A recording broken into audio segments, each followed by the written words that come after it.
শ্রেষ্ঠ স্ত্রী কারা, উত্তম স্ত্রী কারা পৃথিবীর মধ্যে? এক নম্বর, যে স্ত্রী নিজ স্বামী রাগ হলে চুপ থাকে। যেসব স্ত্রী গুণা আছে, স্বামী যদি রাগ করে ওই অবস্থায় চুপ থাকে। দুই নম্বর, যে স্ত্রী তার স্বামীর কোনো দেওয়া বস্তু সামগ্রীকে খুশি হয়, স্বামী একটা খুশি হয়ে যে কোনো বস্ত্র কোনো জিনিস গিফট দিল, কিন্তু ওই স্ত্রী এই সঙ্গে সঙ্গে আল্লাহকে শুকরিয়া আদায় করলো এবং খুশি হলো। এবং তিন নম্বর, যে স্ত্রী স্বামীকে নিয়ে অনেকের কাছে গর্ব করে, যেসব স্ত্রী কোনো অন্যের কাছে নিজের স্বামীকে নিয়ে গর্ব করা অহংকার করে। চার নম্বর, নিজের স্বামী আয়ের ওপর সন্তুষ্ট থাকে, নিজের যে চাহিদাগুলো সীমাবদ্ধ রাখে, নিজের স্বামীর আয় করে। এবং সর্বশেষ, স্বামীর সাথে কখনো উৎসবের কথা বলে না। যেসব স্ত্রী কোনো, যেসব মেয়ে কোনো স্বামীর সাথে কখনো উৎসবের কথা বলে না, আল্লাহ রাসূল সাল্লাল্লাহু আলাইহি ওয়াসাল্লাম বলেছে এরাই উত্তম এবং শ্রেষ্ঠ স্ত্রী। সুবহানাল্লাহ। এবং বিবাহিত মেয়েদেরকে আমি বলতেছি, যেসব বিবাহিত মেয়ে বিবাহ হয়েছে তাদেরকে আমি উদ্দেশ্য করে কিছু কথা বলতেছি।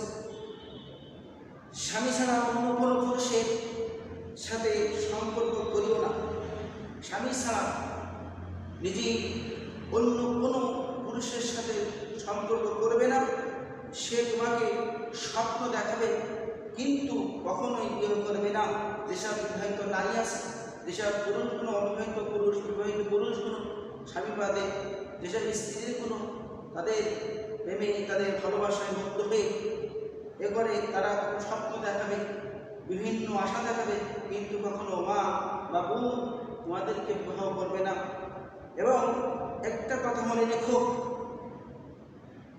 নিজে নিম পাতা দিতে হলে রক্ত পরিষ্কার করে, নিম পাতা যদি দিতেও হয় রক্ত পরিষ্কার করে। আমি জানি যতই খারাপ স্বামী, যতই খারাপ হোক না কেন, সে তোমার জন্য শ্রেষ্ঠ পুরুষ।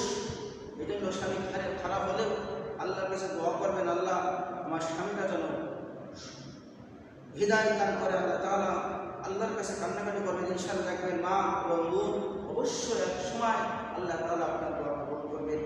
এই জন্য সুস্থ থাকার কিছু